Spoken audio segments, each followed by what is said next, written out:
గుహలో is it that I'm absent, నేననేవాడిని లేకుండగా శూన్యస్థితి అది, నేననేవాడిని లేని శూన్యస్థితి అయినట్లయితే నేను బయటకు వచ్చి అయా గుహంతా కటికి చీకటండి, అక్కడ ఏమీ కానరాదు అని ఎలా వర్ణించగలుగుతాను? కాబట్టి అజ్ఞానాన్ని, కటికి చీకటిని దర్శించేటువంటి చేతన పురుషుడు ఉండబట్టే కటికి చీకటిని వర్ణించటం కుదిరింది. మీకు దృష్టాంతం చెప్తాను, ఆలోచించండి. పుట్టుగుడ్డికి చీకటి అంటే ఏమిటో తెలియదు, మనకే తెలుస్తుంది చీకటి అంటే ఏమిటో. ఎందుకని? వెలుతురు తెలుసు కనుక. వెలుతురు యొక్క ఆపోజిట్ చీకటి మనకి తెలుస్తుంది, పుట్టుగుడ్డికి చీకటి అంటే ఏమిటో తెలియదు. కాబట్టి ఇన్ ఎనీ కేస్ ఆ గుహలో చీకటిని, అజ్ఞానాన్ని, అభావాన్ని, అభావాన్ని, వస్తువుల యొక్క లేకపోవటను దర్శించే పురుషుణ్ణి నేను ఉండబట్టే ఆ గుహలో నాకు కలిగిన అనుభవాన్ని మీకు చెప్పాను. నిద్ర గుహ వంటిది, నిద్ర సరిగ్గా అట్టిది. మీరు నిద్రలోకి వెళ్ళినప్పుడు గుహలోకి వెళ్ళినట్టే. గుహలో ఎలాగైతే కటికి చీకటి ఉంటుందో నిద్రలో పూర్ణ అజ్ఞానం ఉంటుంది. అజ్ఞానం అంటే ఏమజ్ఞానం? జగత్తుకు సంబంధించిన అజ్ఞానం ఉంటుంది.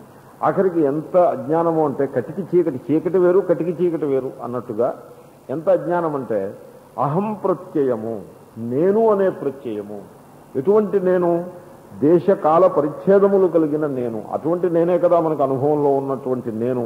అటువంటి నేను అనే ప్రత్యయం కూడా లేని పరిస్థితి నిద్ర. ఆ నిద్రలోకి మీరు వెళ్ళారు, బయటకు వచ్చారు. నిద్రపోయాను అని మీరు చెప్పారు. నిద్రలో మీకు నేను 2 ప్రశ్నలు అడుగుతా. నిద్రలో మీకు ఇంద్రియములు, మనస్సు పనిచేయకపోవటం చేత, అవన్నీ విలీనమైపోయి ఉండుట చేత మీకు ఏ వస్తు జ్ఞానము, పదార్థ జ్ఞానము కలుగలేదు అనియా, లేక నిద్రలో నేను అనేవాణ్ణే ఏ రూపంలోనైనా లేను, శూన్యమే కలదు అనియా? శూన్యమే కలదు అనే దృష్టి సరికాదు. ఎందుకంటే శూన్యము ఉన్నట్లయితే శూన్యమునకు సాక్షి ఉండాలి. గుహలో చీకటి ఏమీ లేదు, శూన్యము అని కటికి చీకటి అన్నప్పుడు కటికి చీకటి యొక్క సాక్షి మీరు ఉన్నట్లుగానే నిద్రలో ఏమీ లేదు, శూన్యము అన్నప్పుడు ఆ శూన్యము యొక్క సాక్షి మీరు ఉండాలి. తర్వాత నిద్రలో ఒక సెన్స్ ఆఫ్ వెల్ బీయింగ్ ఉన్నది. నేను సుఖంగా నిద్రపోయినాను అనే ఒక సుఖానుభవం ఉన్నది. ఆ సుఖానుభవము మీరు ఎప్పుడైతే అనుభవిస్తున్నారో అనుభోక్త లేని అనుభవం లేదు. కాబట్టి నిద్రలోని అజ్ఞానమునకు, సుఖానుభవమునకు సాక్షి రూపంగా చైతన్యము కలదు. కానీ వచ్చిన కర్మ ఏమంటే ఆ చైతన్యము అహంకార రూపంగా ప్రతిఫలించలేదు నిద్రలో. కాబట్టి నేను లేనేమో అనే భ్రాంతి మానవునికి కలుగుతూ ఉంటుంది. అది నేను ఒక పరిచ్ఛిన్నమైన అహంకారము అని అనుకుంటే కరెక్టే, ఆ అహంకారం నిద్రలో లేదు. కానీ ఆ నేను యొక్క గర్భములో ఉన్నటువంటి చైతన్యము, లేదా ఆ నేను యొక్క స్వరూపభూతమైనటువంటి చైతన్యం ఏది కలదో ఆ చైతన్యము నిద్రయందు సాక్షి రూపంగా ఉండనే ఉన్నది. ఆ చైతన్యమే నిర్విశేష జ్ఞానము. నేను ఇందాక చెప్పాను చూడండి, పిండి నుంచి వేర్వేరు పదార్థాలు వస్తాయన్నప్పుడు పిండి అనేది ఒకటి ఉండబట్టే పదార్థములు, వాటి గుణములు ఆవిర్భవించిన విధంగా ఆ నిర్విశేష చైతన్యము కలదు. అది ఆ నిర్విశేష చైతన్యాన్ని చూపించాలి అంటే జాగ్రత్త అవస్థలో మిమ్మల్ని చూపించమంటే జాగ్రత్త అవస్థలో మీకు నిర్విశేష చైతన్యము అనుభవానికి రాదు. ఎందుకంటే జాగ్రత్త అవస్థలో ఘట జ్ఞానము, పట జ్ఞానము ఇలాంటి విభిన్న జ్ఞానాల రూపంలోనే ఆ చైతన్యం అనుభవానికి వస్తోంది. ఏ ఆరోపము, ఏ రూపము యొక్క, ఏ ఆకారము యొక్క అధ్యారోపము లేని శుద్ధ చైతన్యము, అంటే ఎట్టి విశేషణములు లేని నిర్విశేష చైతన్యము మీకు నేను చూపించాలి అంటే నేను నిద్రని మాత్రమే దృష్టాంతంగా ఇవ్వగలుగుతాను. కాబట్టి ఎలాగైతే గుహలోకి వెళ్ళిన వానికి కళ్ళు మొదలైన ఇంద్రియములు ఉపలభ్యం కావు, కంటితోటి చూడడానికి వీలు పడదు, చీకటి అధికంగా ఉన్నది. అదేవిధంగా నిద్రలోకి వెళ్ళిన వాడికి కన్ను, మనస్సు, సర్వ ఇంద్రియములు కూడా విలీనమైపోయి ఉండటం చేత ఏమీ లేదేమో అనే భ్రాంతి కలుగుతోంది. ఏమీ లేదనే సత్యాన్ని గ్రహించేటువంటి చైతన్యము దృఢంగా ఉన్నది. ఆ చైతన్యము ఆ కుండలో పెట్టిన దీపం లాంటిది. యస్య జ్ఞానం. ఇప్పుడు ఆ కుండలో పెట్టిన దీపము, ఆ దీపకాంతులు 10 చిల్లుల నుంచి బయటకు వస్తున్నాయి. ఒక్కసారిగా ఆ దీపం మీద, ఆ కుండ మీద కప్పిన బట్ట ఒకటి ఉన్నది, నల్లటి వస్త్రము, అది తీసేశారు. తీసేసేపటికి, అంటే నిద్రలోంచి బయటకు వచ్చాడు మనిషి అన్నట్లుగా, తీసేసేపటికి ఆ నిర్విశేష జ్ఞానము, అంతకుముందు ఉన్న జ్ఞానము ఇంద్రియాల ద్వారా బయటికి రావడం ప్రారంభిస్తుంది. బహిస్పందతే. సో ఆత్మ చైతన్యము బయటికి రావటము అంటే కన్ను ద్వారా బయట నుండే వస్తువుని ప్రకాశింపజేస్తుంది. ఎప్పుడైతే కంటి ద్వారా బయట నుండే వస్తువుని ప్రకాశింపజేసిందో అప్పుడు రూపజ్ఞానము కలుగుతుంది. చెవి ద్వారా బయట వస్తువుని ప్రకాశింపజేస్తుంది. బయట అనేక రకాల వస్తువులు ఉన్నాయి. అనేకం అంటే 5 రకాల వస్తువులు ఉన్నాయి. 5 6 లేవు.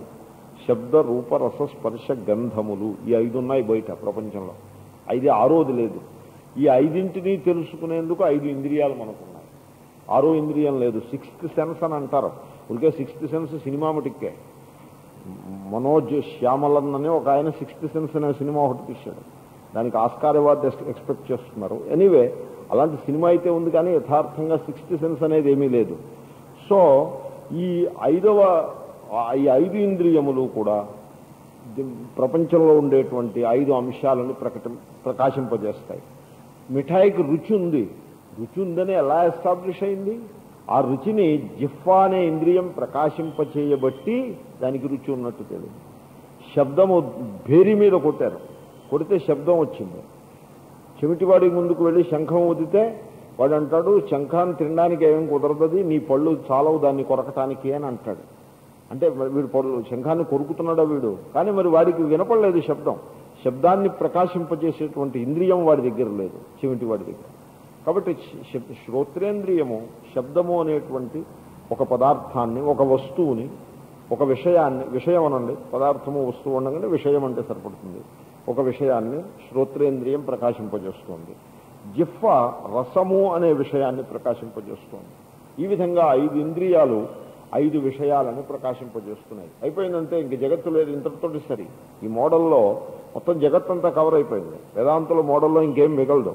అయ్యో బాబా ఇంత జగత్తు కవర్ అయిందా అంటే yes, the entire universe is covered, nothing is left. కనుక ఆ జగత్తునంతను ప్రకాశింపజేసేది ఏవి? ఇంద్రియములు. కానీ వాస్తవంలో ఇంద్రియాలు ప్రకాశింపజేస్తున్నాయా? నల్లా నీరిస్తుందన్నట్టు. నల్లా నీరిస్తుందా? అదే నల్లాయే ఇస్తుందండి నీరు అని అనిపిస్తుంది. మేము చిన్నప్పుడు రేడియో వినేవాళ్ళం. రేడియో మొట్టమొదటిసారిగా నా చిన్నతనంలో నేను కరెంటు మొట్టమొదటిసారిగా చూశాను. అంతకుముందు కరెంట్లో నేను పుట్టలేదు. నేను పుట్టి పెద్దవాడిని అయ్యాకనే కరెంట్ వచ్చింది మా ఊరికి. అలాగే నాకు జ్ఞానం వచ్చాకనే నేను రేడియో చూశాను. నేను కొంచెం పల్లెటూరులో పుట్టినవాడిని. నేను రేడియో మొట్టమొదటిసారి ఎవరిలో కొనుక్కుంటే ఆ రేడియో వినడానికి వెళ్ళినప్పుడు నేను మా అమ్మగారిని అడిగాను, ఆ రేడియోలోంచి ధ్వని వస్తుంది ఏమిటి అని. ఆవిడికి మాత్రమే తెలుసు. ఆవిడ ఏమనుకున్నారంటే లోపల ఎవడో కూర్చుని ఉంటాడని ఆమె అభిప్రాయం. నాకు ఆ మాటే చెప్పారు. లోపల ఎవడో కూర్చుని ఉంటాడు, ఆ సమయానికి వాడు చెప్తూ ఉంటాడు అని. నేను అలాగే అనుకునేవాడిని. సో ఆ విధంగా రేడియో ధ్వనిస్తోంది, రేడియో లోపల ఎవడో కూర్చుని ఉన్నాడు అన్నట్టుగా నల్లా నీళ్లు ఇస్తుంది అనుకుంటే కూడా అటువంటిదే. కన్ను చూసేస్తుంది అనుకుంటే కూడా అట్టిదే. కన్ను ఒక ద్వారం మాత్రమే. ద్వారంలోంచి మనిషి వచ్చాడు అనుకోండి, అదిగో ఆ ద్వారము ఈ మనిషిని సృష్టించి లోపలికి పంపించింది అని అనుకుంటే అది ఎంత వివేకమో. అలాగే కన్ను చూసేస్తోంది అంటే కూడా అంతే. కన్నుకి చూస్తోంది నిజమే, చూసే సామర్థ్యము అది చైతన్యము. చూడటము అంటే ఏమిటండి? రూపజ్ఞానము. కన్ను చూస్తోంది అనే మాటకి అర్థం ఏమిటంటే రూపము ప్రకాశింపచేయబడింది, రూపజ్ఞానం కలిగింది. రూపజ్ఞానము అంటే చైతన్యము. చైతన్యమే జ్ఞానముగా మనం స్వీకరిస్తున్నాము. కనుక చెవి శబ్దజ్ఞానాన్ని కలగటానికి హేతువైనది. కాబట్టి ఆ నిర్విశేష జ్ఞానము కంటు ద్వారా ప్రసరించి రూపజ్ఞానంగా భాషిస్తోంది. అదే నిర్విశేష జ్ఞానము చెవి ద్వారా ప్రసరించి శబ్దాన్ని ప్రకాశింపజేస్తూ శబ్దజ్ఞానంగా భాషిస్తోంది. కాబట్టి ఇప్పుడు రూపము మీరు గమనించండి. రూపము అనగా ఏమి? రూపము అంటే ఫామ్, కలర్ అండ్ ఫామ్. శబ్దము, జగత్తంతా ఈ 5 అంశాల్లో ఉందని అనుకున్నాము. ఇప్పుడు రూపము రూపజ్ఞానం కంటే భిన్నంగా ఉన్నదా? లేదు. రూపజ్ఞానమే రూపము, శబ్దజ్ఞానమే శబ్దము. ఈ థీసిస్, ఈ పాయింట్ ఇంకొంచెం వివరంగా మరో సందర్భంలో చెప్తాను. కాబట్టి జగత్తంతా కలిపి శబ్దరూప రసస్పర్శ గంధములు అన్నట్లయితే వాస్తవంలో శబ్దజ్ఞాన, రూపజ్ఞాన, రసజ్ఞాన, గంధజ్ఞానములు మాత్రమే. కాబట్టి జగత్తంతా కూడా చైతన్యం కంటే భిన్నంగా లేదు. చైతన్యమునందు మాత్రమే జగత్తు ప్రకాశిస్తోంది. శబ్దం ఉంది, మీకు ఎలా తెలిసింది శబ్దం ఉన్నట్టు? ఎలా తెలియడం ఏమిటంటే మేము విన్నాము అంటే శబ్ద జ్ఞానం కలిగిందనమాట. శబ్దం ఉంది అన్నదానికి నిర్ణయం ఏమిటి? శబ్ద జ్ఞానం కలగటం. శబ్ద జ్ఞానం ఎలా కలిగింది? చైతన్యము శ్రోత్రేంద్రియం ద్వారా శబ్దాన్ని ప్రకాశింపచేయటం చేతను శబ్ద జ్ఞానం కలిగింది. కాబట్టి అదే చైతన్యము సర్వజ్ఞానముల రూపంలో ప్రకాశిస్తూ ఉన్నది. జ్ఞానం యస్యతు చక్షురాదికరణ ద్వారా బహిస్పందతే జానామీతి తమేవ భాంతమనుభాత్యేతత్ సమస్తం జగత్. ఇప్పుడు జానామి అనే ఒక ప్రయోగం ఉన్నది. నేను ఈ వస్తువును తెలుసుకొనుచున్నాను. ఘటాన్ని తెలుసుకుంటున్నారనుకోండి, ఘట జ్ఞానం కలిగింది. ఘట జ్ఞానం కలిగింది అంటే అది ఎలా కలిగింది? ఘటము ఉన్నది, ఘట జ్ఞానం కలిగింది. కానీ ఘటము తనంత తానుగా ప్రకాశిస్తోందా? తనంత తానుగా ఘటం ప్రకాశించేసేస్తే అప్పుడు అది ఒపేక్ ఆబ్జెక్ట్ అని అనుకోవాల్సిన అవసరం ఏమున్నది? ఘటం తనంత తానుగా ప్రకాశించట్లేదు. ఇక్కడ రెండు పదాలని మనం ఇంట్రడ్యూస్ చేస్తాం ఈ డిస్కషన్లో. సంస్కృత పదాలు, ఒకటి భాతి, రెండు అనుభాతి. భాతి అంటే ప్రకాశించుచున్నది, అంటే స్వయంగా తనంత తానుగా ప్రకాశించే దానికి భాతి అని పదాన్ని ప్రయోగిస్తాం. ఒక వస్తువు ఉన్నది, ఒక పదార్థము, అది స్వయంగా ప్రకాశించట్లేదు, ఇతరము చేతను ప్రకాశింపచేయబడుతోంది. అంటే ఇతరం ప్రకాశిస్తుంటే ఆ ప్రకాశంలో ఇది ప్రకాశిస్తోంది. అప్పుడు ఆ సందర్భంలో మనము అనుభాతి అనే పదాన్ని వాడతాం. దీనికి దృష్టాంతంగా సూర్య భాతి, చంద్ర అనుభాతి అని చెప్పచ్చు. మీరు చదువుకుంటారు పుస్తకాల్లో, సూర్యుడు స్వయంగా ప్రకాశిస్తాడు, చంద్రుడికి స్వయం ప్రకాశం లేదు, సూర్యకాంతిని పరావర్తనమో ఏదో ప్రతిఫలించి తద్వారా మాత్రమే చంద్రుడు ప్రకాశిస్తాడు. కాబట్టి పరప్రకాశ్యుడు చంద్రుడు, స్వయం ప్రకాశ సూర్యుడు. తెలిసింది కదా, సూర్య భాతి చంద్ర అనుభాతి. ఇప్పుడు ఘటం దగ్గరికి రండి, ఘట జ్ఞానం. ఎందుకంటే ఇంద్రియ జ్ఞానం విషయంలో ఈ వ్యవస్థ మనకి తెలియాలి. ఎందుకంటే ఇక్కడ శంకరులు ఏమంటారంటే తమేవ భాంతమనుభాతి ఏతత్ సమస్తం జగత్ అని. ఇప్పుడు ఘట జ్ఞానం కలిగింది. ఘట జ్ఞానం ఏ విధంగా కలుగుతోందో మీరు గమనిస్తే అదే విధంగా మొత్తం జగత్తంతా వచ్చేస్తుంది. ఏతత్ సమస్తం జగత్. ఇదే ప్రక్రియని జగత్తుకి వర్తింపజేయచ్చు. అందుకోసం మనం ఘట జ్ఞానం తీసుకున్నాం. అసలు ఘటము పటము అని 2-3 సార్లు అంటే కానీ వేదాంత ఉపన్యాసం పూర్తి కాదు. అసలు ఘటం అనేది వేదాంతానికి ఇది చాలా ప్రాణం. అది ఎనీవే, ఈ ఘట జ్ఞానం కలిగింది. ఘటము భాతి అనాలా అనుభాతి అనాలా? ప్రకాశిస్తోంది, జ్ఞానం కలిగింది కదా. జ్ఞానం కలిగింది అంటే భానం, అది భానము అంటే జ్ఞానము, భానము ప్రకాశిస్తోంది, ఘటము ఉన్నది, అదే జ్ఞానము. ఆ ఘట జ్ఞానము కలిగింది అంటే అది ఘటము స్వయం ప్రకాశం అవటం చేతన ఘట జ్ఞానం కలిగితే ఘట భాతి అనాలి. కానీ వాస్తవంలో ఘటము స్వయం ప్రకాశం కాదు, దీపం ప్రకాశిస్తోంది. ఆ దీప ప్రకాశాన్ని అనుసరించి ఘటం ప్రకాశిస్తోంది. కాబట్టి ఏమని చెప్పచ్చు? ఘట అనుభాతి, దీప భాతి. కానీ జాగ్రత్తగా ఆలోచించినట్లయితే దీపము యొక్క కాంతి కూడా దీని స్వంతం కాదు. సూర్యకాంతియే దీపపు కాంతిగా మనకు వస్తుంది. సూర్యకాంతి లేనిదే అసలు ఈ ప్రపంచంలో ఏ శక్తి లేదు. అన్ని శక్తులు కూడా సూర్యకాంతి నుంచే మూలంగా ఆవిర్భవిస్తూ ఉన్నాయి. కాబట్టి వాస్తవంగా చెప్పాలంటే దీప అనుభాతి, సూర్య భాతి అని చెప్పాలి. ఇప్పుడు మనం ఏదైనా ఇలా చేతులు కలపటము, నడవటము, మాట్లాడటము మొదలైన ఈ పనులన్నీ చేస్తున్నాము. వీటికి కావలసినటువంటి మోటార్ యాక్షన్స్కి కావలసిన శక్తి అంతా కూడా మనకి సూర్యుడి నుంచే వస్తుంది. ఎందుకని? మనం తినే ఆహారంలో ఉందా శక్తి. ఆహారంలో కెమికల్ ఎనర్జీ రూపంగా ఉంది. అక్కడ ఏ విధంగా వచ్చింది అంటే సూర్యుడి నుంచి వచ్చింది. సూర్యుడి నుంచి ఫోటోసింథసిస్ రూపంగా లైట్ ఎనర్జీ కెమికల్ ఎనర్జీగా కన్వర్ట్ అయితే అది ఆహారాన్ని మనం జీర్ణం చేసుకుని మళ్ళీ మనం ఈ మోటార్ యాక్షన్స్ అన్నీ చేయగలుగుతున్నాం. సో ఆ విధంగానే సమస్త ఈ అగ్ని, వేడి, ఎలక్ట్రిసిటీ ఇవన్నీ కూడా సూర్యుడి నుంచే వస్తాయి. సూర్యుడు హిరణ్యగర్భ, సూర్యుడు సర్వ జగత్తుకి మూల పురుషుడు. ఆయన అంచేతనే ప్రత్యక్ష నారాయణ అని కూడా సూర్యుడిని వర్ణిస్తారు. సో ఎనీవే, వాస్తవంలో దీపం ప్రకాశిస్తున్నట్లు అనిపించిన వస్తుస్థితి ఏమనగా దీప అనుభాతి సూర్య భాతి. ఇంతవరకు ఈజీనే. ఈ తర్వాతి స్టెప్ ఒక్కసారి జాగ్రత్తగా గమనించదగ్గ స్టెప్. అదేమంటే సూర్యుడు భాషిస్తున్నాడు అని, సూర్యుడు ప్రకాశిస్తున్నాడు అంటే సూర్యుడు తనంత తానుగా ప్రకాశిస్తున్నాడా లేక నేత్రేంద్రియం చేత ప్రకాశింపచేయబడుతున్నాడా? వాస్తవంలో నేత్రేంద్రియము సూర్యుడిని ప్రకాశింపజేస్తుంది. అంటే మనం ఇక్కడ ఏం చేస్తున్నామంటే అబ్జర్వర్ని పిక్చర్లోకి తీసుకొస్తున్నాం. సబ్జెక్టు లేని ఆబ్జెక్ట్ లేదు కదండి. సూర్యుడు ఒక ఆబ్జెక్టే. వాస్తవంలో మన యొక్క దర్శనంలో సూర్యుడు విషయం అవుతున్నాడు. సూర్యుడు ఒక రూపాన్ని కలిగి ఉన్నాడు. నేత్రేంద్రియము ఆ రూపాన్ని ప్రకాశింపజేస్తోంది. సో ఈ విధంగా నేత్రేంద్రియం లేకపోతే సూర్యునకు ప్రకాశము లేదు. సూర్యుని యొక్క ఉనికి నేత్రేంద్రియం ద్వారా చైతన్యము ప్రకాశింపచేయటం చేతనే సిద్ధిస్తూ ఉన్నది. కనుక సూర్యుడు వాస్తవంలో భాతి అని చెప్పడం కంటే అనుభాతి అనాల్సి ఉంటుంది. అప్పుడు నేత్రం భాతి అని చెప్పాలి. సో అప్పుడు సూర్యుని వరకు అది బహిర్ముఖ విచారం. ఘటము, దీపము, సూర్యుడు అంతా బహిర్ముఖ విచారం, బాహ్యంలో ఉండే ప్రపంచానికి సంబంధించిన విచారం. ఇప్పుడు ఈ విచారాన్ని ఒక మలుపు తిప్పి అంతర్ముఖం చేసే ప్రయత్నం చేస్తుంది. సో బహిర్ముఖంలో ఆపేయకూడదు. బహిర్ముఖంలో ఆపేస్తే సైన్స్ అవుతుంది. ఘటం ఏమిటి, చంద్రుడు ఏమిటి, సూర్యుడు ఏమిటి, అదో పెద్ద విచారం, అదంతా సైన్సే.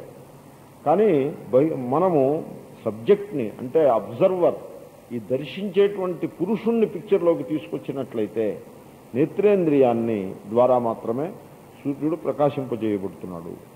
సరే గమనించండి, సూర్య అనుభాతి నేత్రం భాతి. కానీ నేత్రేంద్రియం ప్రకాశిస్తోంది అంటే తనంత తానుగా ప్రకాశిస్తోందా లేక దాని వెనుక ఉన్నటువంటి మనస్సు చేతన ప్రకాశింపచేయబడుతోందా? మనస్సు ప్రకాశింపచేస్తే కానీ నేత్రేంద్రియం ప్రకాశించదు. అది ఏ జ్ఞానాన్ని పొందలేదు, తనంత తానుగా ఏమీ చేయలేదు. అది అంచేతనే కంటితో చూస్తూనే ఉన్నా కంటి వెనుక మనస్సు కంటికితోటి లగ్నమై ఉండకపోతే, లగ్నం అవడం అంటారు, మనస్సు లగ్నం అవటం. లగ్నం అవటం అంటే ఇంద్రియానికి తోడు కావటం, ఇంద్రియంతో ఎలైన్ అయి ఉండటం. అటువంటి లగ్నత కనుక మనస్సుకి లేకపోతే కన్ను చూసినా జ్ఞానం కలగదు. కన్ను ఘటాన్ని చూస్తూ ఉంటుంది కానీ ఘట జ్ఞానం కలగదు. ఘట జ్ఞానం కలగాలి అంటే మనస్సు కంటి వెనక చేరాలి. చేరి కన్ను తీసుకొచ్చిన రూపాన్ని మనస్సు ప్రకాశింపజేయాలి, ఘటాకారాన్ని పొంది. కాబట్టి యథార్థంగా చెప్పాలి అంటే నేత్రం అనుభాతి మనః భాతి. కానీ మనస్సు జ్ఞానాన్ని తనంత తానుగా ఇవ్వలేదు. మనస్సు వెనుక బుద్ధి అనేది ఒకటి ఉంటుంది. ఆ బుద్ధి యొక్క అనుగ్రహం చేతనే మనస్సు జ్ఞానాన్ని ప్రకాశింపచేయగలుగుతుంది. మనస్సు ఒక రూపాన్ని నేత్రేంద్రియం ద్వారా సంపాదించిన బుద్ధి యందు ఆ రూపానికి సంబంధించిన సాఫ్ట్వేర్ బుద్ధి యందు సంస్కార రూపంగా ఉండాలి. ఇప్పుడు మనం ఏమనుకుంటామంటే కంప్యూటర్లో ఇలా క్లిక్ చేసి ఎస్ అనగానే వచ్చేస్తుంది, నో అనగానే మానేస్తుంది. కంప్యూటర్కి అంత బుర్ర ఉంది, అది అన్ని పనులు చేసేస్తూ ఉంటుంది అని మనం అనుకుంటాం. కానీ కంప్యూటర్ అది జడ పదార్థం, దానికి అంత శక్తి, అన్ని తెలివితేటలు దానికి ఉండవు.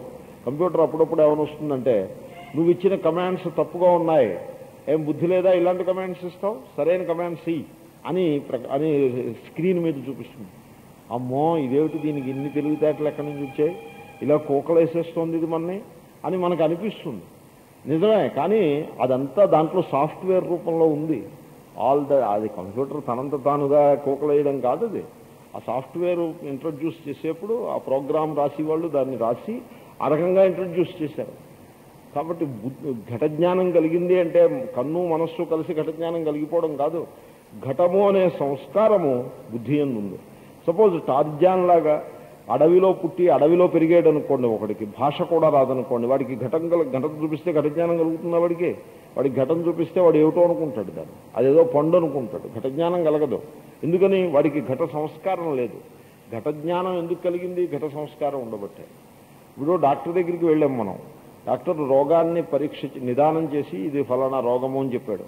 ఫలానా రోగము ఆయనకి తెలియబట్టి రోగాన్ని గుర్తించాడా, తెలియకుండానే గుర్తించేశాడా? కాబట్టి ఆ రోగజ్ఞానం ఆయన హృదయంలో ఆయన బుద్ధిలో ఉండబట్టే బయట కనపడే రోగాన్ని గుర్తించాడు. అలాగే మీ బుద్ధిలో ఘట సంస్కారం ఉండబట్టే బయట ఉన్న ఘటాన్ని మీరు గుర్తించారు. కాబట్టి యథార్థంగా చెప్పాలి అంటే బుద్ధి భాతి మనః అనుభాతి. బుద్ధి ఇక్కడి నుంచి ఇంకా ఆత్మ చైతన్యం దగ్గరికి ఒక్క స్టెప్. బుద్ధి నేను ఇంతకు ముందు మనవి చేసినట్టుగా తనంత తానుగా దేన్ని ప్రకాశింప చేయలేదు. ఉదాహరణకు నిద్ర ఉన్నది, నిద్రలో బుద్ధి విలీనమైపోయింది. బుద్ధి విలీనమైపోయినప్పుడు ఘటపటాది జ్ఞానం లేని మాట వాస్తవమే, కానీ చైతన్యం ప్రకాశిస్తూనే సాక్షిరూపంగా ఉన్నది అని నేను మీకు ఇంతకుముందు మనవి చేశాను. కాబట్టి ఆ చైతన్యమే బుద్ధియందు ప్రతిఫలించి ఘటాది జ్ఞానమును మనకి కలిగిస్తూ ఉన్నది. కాన్షియస్నెస్ అని అంటారు. సో ఇప్పుడు గమనించండి, అయోదహతి అనే ఒక ప్రయోగం ఉన్నది. అంటే ఒక ఇనప గుండును తీసుకుని నిప్పుల్లో వేశారు, వేసి ఆ ఇనప గుండుని పైకి తీశారు, పట్టకారు పట్టుకుని తీసి ఒక కాగితాన్ని ఆ ఇనప గుండుకు తగిలిస్తే కాగితం వెంటనే అంటుకుని మసి అయిపోయింది, కాలిపోయింది. ఇప్పుడు ఆ కాగితాన్ని ఏది కాల్చింది అంటే అయహ దహతి, ఇనపగుండు కాగితాన్ని కాల్చింది. ఏమంటే ఇనపగుండు కాగితాన్ని కాలుస్తుందా? కాల్చదు. మరైతే కాల్చినట్టు కనపడుతోందిగా. వాస్తవంలో ఇనపగుండు కాల్చినట్లు కనబడ్డా ఆ ఇనపగుండు అంతటా వ్యాపించి ఉన్నటువంటి అగ్ని మాత్రమే కాగితాన్ని కాలుస్తుంది. అలాగే బుద్ధి ఘట జ్ఞానాన్ని కలిగించినట్లుగా అనిపించిన బుద్ధియందు సర్వత్రా లోడై దాని యందు ఆరోపితమై బుద్ధియందు ప్రతిఫలిస్తూ బుద్ధినంతటినీ వ్యాపించి ఉన్నటువంటి ఏ చైతన్యము కలదో ఆ చైతన్యము ఘట జ్ఞానాన్ని ప్రకాశింపజేస్తుంది. కాబట్టి ఇప్పుడు మనం ఏమని చెప్పొచ్చు అంటే బుద్ధి అనుభాతి, జ్ఞానం అదే చైతన్యం భాతి. జానామీతి యమేవ భాంతమనుభాత్యే తత్ సమస్తం జగత్. ఇప్పుడు బుద్ధియందు ఏర్పడి ఉన్న ఘటాకార వృత్తిని, అంటే బుద్ధి ఘటాకారంలో మోడిఫై ఉంది, ఆ ఘటాకార మోడిఫికేషన్ని ప్రకాశింపచేసేది చైతన్యము. ఆ చైతన్యానికే ఆత్మ అని పేరు. ఈ ఆత్మ అనే పదాన్ని నేను ఇంతవరకు దాచిపెట్టాను, ఇవి ఇప్పుడు ప్రకటించాను, మీకు తెలుసున్నదే. సో ఆ చైతన్యమునకు ఆత్మ అని పేరు. అంచేతనే వేదం కూడా ఏమని చెప్తుందంటే, శంకరులు ఆ వేదమంత్రాన్ని మనస్సులో పెట్టుకుని ఈ వాక్యాన్ని రచించారు. సో నత్ర సూర్యో భాతి నచంద్ర తారకం నేమా విద్యుతో భాంతి కుతోయమగ్ని తమేవ భాంతమనుభాతి సర్వం తస్య భాషా సర్వమిదం విభాతి. సో సూర్యచంద్రాది గోళకములు లేకపోతే జ్యోతిష్పిండములు జగత్తులో ఉండే సర్వ పదార్థములను ప్రకాశింపజేస్తున్నట్లు గోచరించిన వాస్తవంలో యథార్థంగా ప్రకాశింపజేసేది చైతన్యము మాత్రమే. ఇప్పుడు దానికి ఉదాహరణ ఏమంటే బుద్ధివృత్తి ఉన్నది, ఘటాకార వృత్తి, బుద్ధి ఘటాకారాన్ని పొంది ఉన్నది. ఆ ఘటాకారంగా ఉన్న బుద్ధివృత్తిని సూర్యకాంతి ప్రకాశింపజేయగలదా? సూర్యుడు లోపలికి వెళ్ళి ప్రకాశింపజేయగలడా? బయట ఉంటే ప్రకాశింపజేయగలడు కానీ నో. లేదండి సూర్యుడు లోపల ఉన్నాడంటే ఆ లోపల ఉన్న సూర్యుడే ఆత్మ. సో ఆ రకమైన భేదం చేసి చెప్తున్నాను. సో లోపల ఉన్నటువంటి బుద్ధివృత్తులను, అంతఃకరణమునందు ఏర్పడి ఉన్న బుద్ధివృత్తులను సూర్యుడు, చంద్రుడు, అగ్ని, ఎలక్ట్రిసిటీ ఇవి ప్రకాశింపచేయలేవు.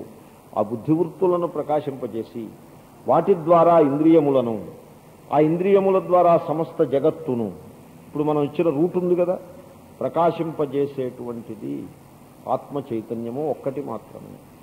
సరే, అయితే బుద్ధి అనుభాతి ఆత్మా భాతి అన్నారే, ఆత్మని ఏది ప్రకాశింపజేస్తోంది అంటే ఇంకా దాన్ని ఏం ప్రకాశింపజేయట్లేదు.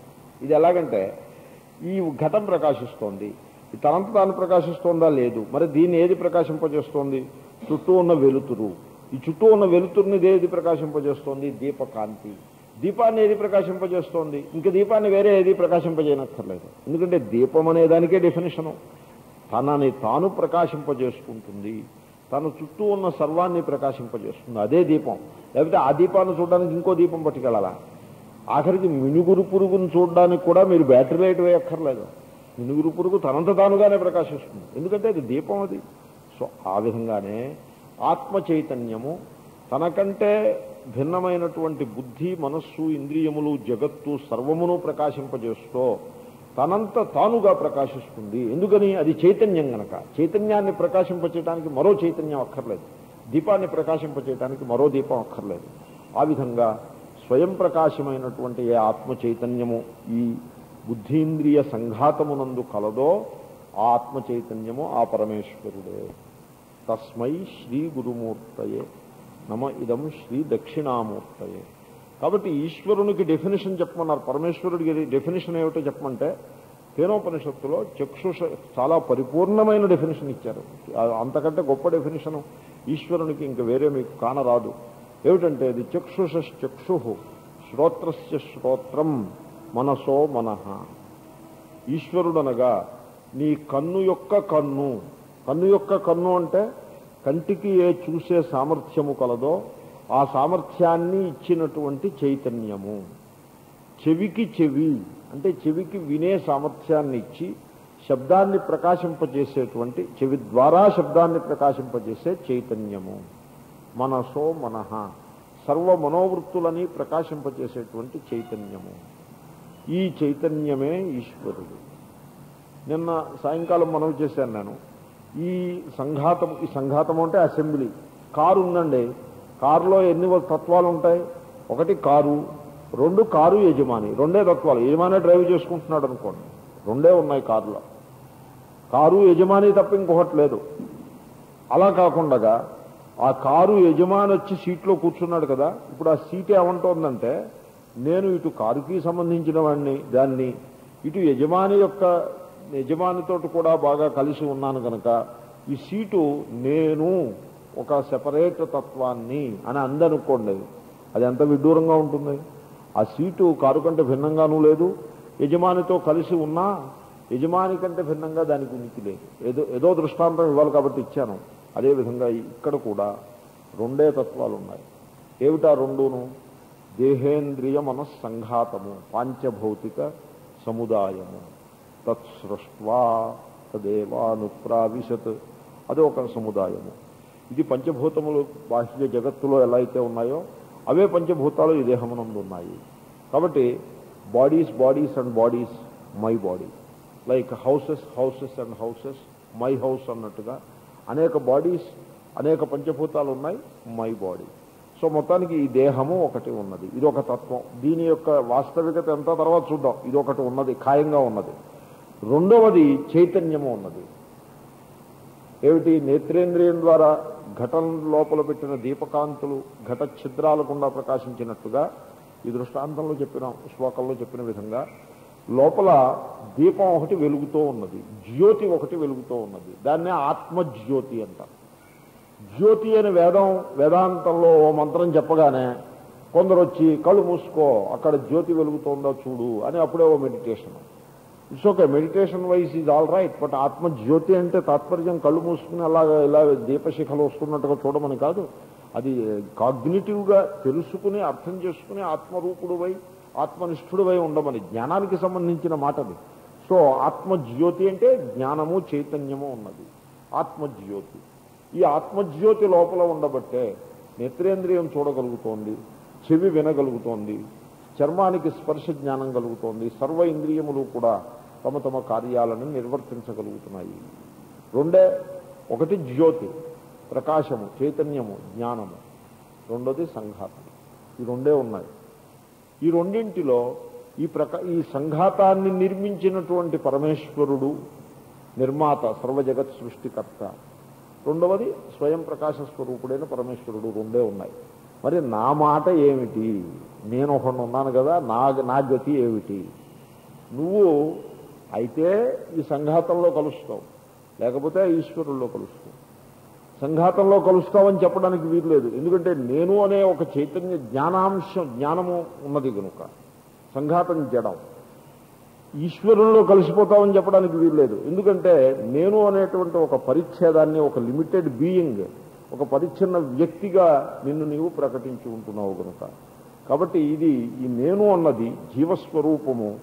ఇది చిజ్జడ గ్రంథి అంటారు.